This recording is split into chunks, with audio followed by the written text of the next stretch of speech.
একটা ছাড়া মিষ্টি আলু। আপনারা কেশর আলু বলেন না? কোন এলাকা?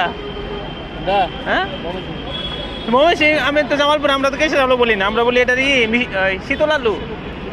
হ্যাঁ, জামালপুরের মানুষ তো শীতল আলু বলে, আমি এটা শীতল আলু বলে চিনি ছোটবেলা থেকে। ঠান্ডা শীতল শীতল আলু।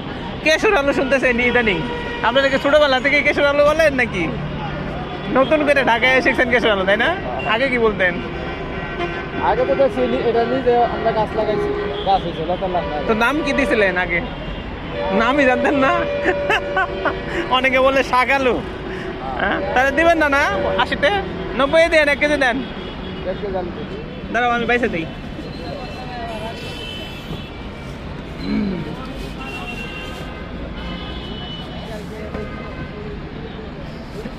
আর কিছুদিন পরে আরেকটু দাম কমবো, এই জন্য